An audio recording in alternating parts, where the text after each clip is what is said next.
Pouco antes das 12 da mañá, hora prevista para a súa comparecencia, José Enrique Abuín, o Chicle, chegaba aos xulgados de Ribeira. Facío nun coche policial escoltado por varios axentes e agochado baixo un suadoiro.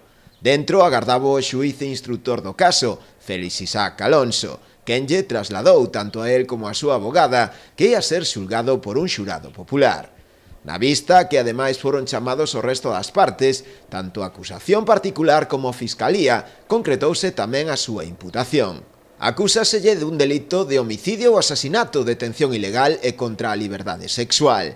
Na sesión, a abogada do Chicle solicitou tamén a declaración do seu defendido ante o xuíz, polo que o simple trámite inicial prolongouse por unhas horas. Segundo explicou o abogado da familia que, Ricardo Pérez Lama, na declaración o Chicle cambiou a súa versión oficial ante a Garda Civil, recoñecendo agora que si esganara a moza madrileña, pero que o fixera de xeito involuntario. Tamén exonerou a súa muller da implicación nos feitos. Na sesión, a acusación reclamou tamén a realización de novas probas, nas que se incluiría unha posible reconstrucción, aínda que esta deberá ser aceptada en último caso polo acusado. O xuíz instructor ten agora un prazo de 5 días para pronunciarse sobre as dilixencias e probas solicitadas por todas as partes.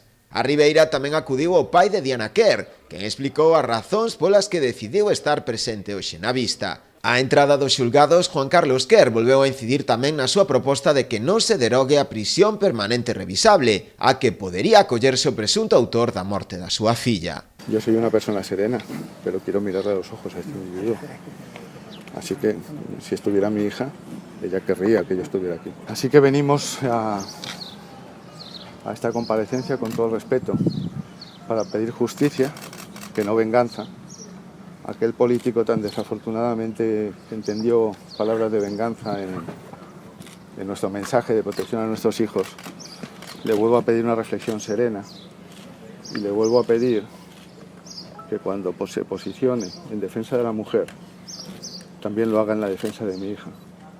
Porque yo no he visto venganza en los millones de personas que tras la sentencia de la manada han salido a las calles para pedir justicia. Yo no he visto venganza. Tampoco la hay en mi persona. Y por esa razón, si nos parece razonable que estos individuos tengan una condena a la altura del delito cometido, 18 años de cárcel, me parece que son. Imagínese si no precisamos la prisión permanente revisable para amparar delitos de extraordinaria crueldad.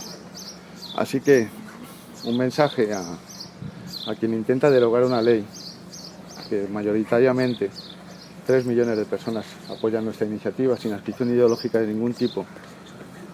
Están pidiendo que nuestro Código Penal sancione a la altura del delito que se comete.